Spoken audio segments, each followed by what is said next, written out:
welcome to this deep dive. Today we're looking at, well, a really fascinating stack of sources, highlighted by a pivotal 2026 EV market report. Yeah, and it really gets at this one underlying question, like, when the electric drivetrain just becomes standard across the board, what are you actually paying for? Right, because usually when you buy an electric vehicle, the whole conversation is, about the battery or the range. Exactly, the pure mechanics of the energy transition. But looking at the data we have today, the electric drivetrain is just the baseline now. It's a given.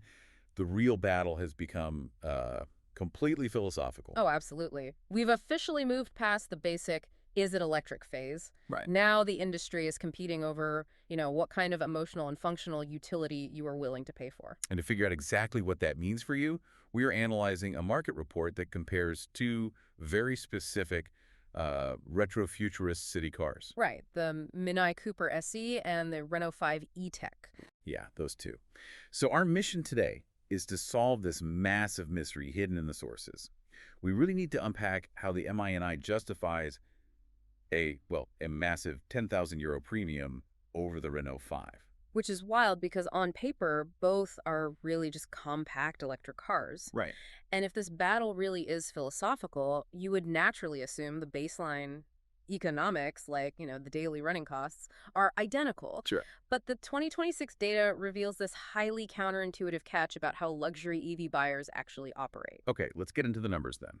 So the entry price for the Renault 5 is around €27,000. Yep. While the ENI sits way up there at $37,000. Now, naturally, you might assume paying 10 grand more means you're getting a much more efficient machine. You'd think so, but no. The Renault is actually slightly better. It comes in at 13 kilowatt hours per 100 kilometers. Compared to the MINI's 14.5. Exactly. So if you do the math, driving 10,000 kilometers a year with the Renault's superior efficiency, it only saves you about €37 annually. Wait, really? Just €37? Yeah. On a €37,000 asset, that is statistically negligible. Wow. The efficiency argument is effectively irrelevant here.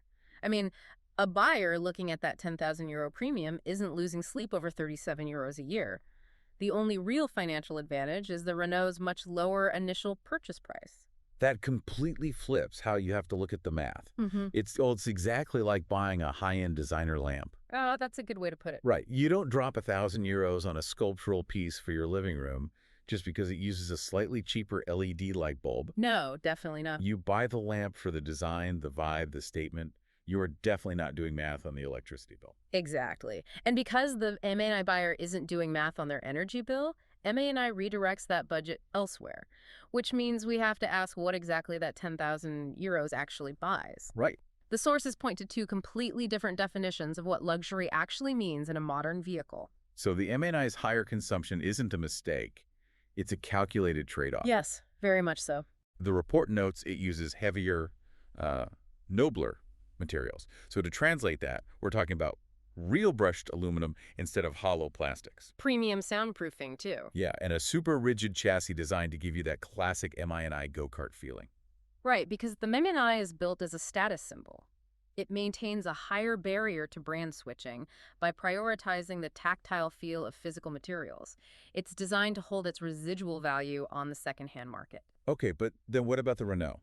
Well, the Renault 5 takes what the sources call a democratic approach, meaning it's a car built for the masses where you actually get your money's worth in daily practical utility. And that utility comes from a fluid Google Automotive digital ecosystem, a softer suspension tuned specifically for, city potholes and highly intelligent interior space. Exactly. But let me push back on this for a second. Sure. Go ahead. If the Renault 5 gives you better digital tech, significantly more usable space, and a more comfortable urban ride, isn't the MNI just charging 10 grand extra for a shiny badge and a bumpy ride? I mean, it looks exactly like that on paper, but MINI is actually selling you a hedge against tech depreciation. A hedge? How so? It's a hardware as luxury strategy. The Renault 5 relies heavily on its digital interface to provide value. Right, the Google ecosystem. Exactly. But the massive risk there is quick obsolescence because software ages incredibly fast. Think about how a 5-year-old car screen already feels like an ancient, laggy tablet. Oh, wow. Yeah, that's so true. So MINI is betting that its mechanical calibration and premium physical materials, like a well-tuned suspension and heavy metallic switches, well, they won't go out of style. A good chassis feels good forever. That makes total sense.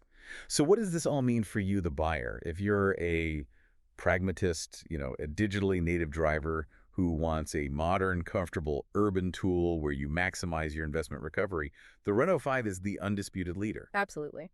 But if you're an enthusiast who prioritizes prestige, heritage, and tactile driving dynamics, the MINI Cooper SE delivers a high-status physical experience that the generalist segment just doesn't even try to replicate. Which leaves us with one final thought for you to mull over.